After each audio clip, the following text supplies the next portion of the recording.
Okay అండి. మొత్తం ఈ బిల్డింగ్ యొక్క వయస్సు 130 సంవత్సరాలు. ఓకే అండి. అయితే ఈ బిల్డింగ్లో వివిధ రకాలైనటువంటి రాజుల తాలూకా ఫోటోలు, ఆ. వారు యుద్ధంలో ఉపయోగించినటువంటి వివిధ రకాలైన ఆయుధాలను కూడా మ్మ్. ఈ మ్యూజియంలో భద్రపరచడం అనేది జరిగింది. ఓకే అండి. ముఖ్యంగా ఈ మ్యూజియాన్ని ఓకే. బొబ్బుల రాజులైన 15వ తరానికి సంబంధించినటువంటి ఆ. ముగ్గురు అన్నదమ్ముల యొక్క ఆధ్వర్యంలో ఈ మ్యూజియం అనేది నిర్వహించబడుతున్నది.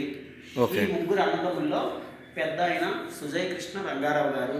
ఓకే అండి. అతను గత ప్రభుత్వం టీడీపీ హయాంలో చంద్రబాబు నాయుడు గారి ముఖ్యమంత్రి సమక్షంలో ఆ.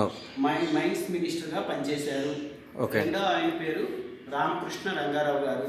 ఓకే. అతను మద్రాసులో బిజినెస్ పరంగా. వ్యాపారవేత్త. ఓకే అండి. ఈ మూడో ఆయన పేరు బేబీ నాయని గారు.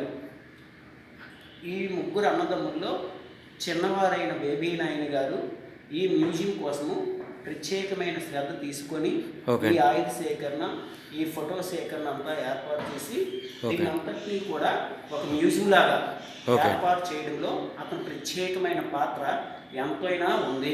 ఓకే అండి. ఫుల్ శ్రద్ధ తీసుకొని మొత్తం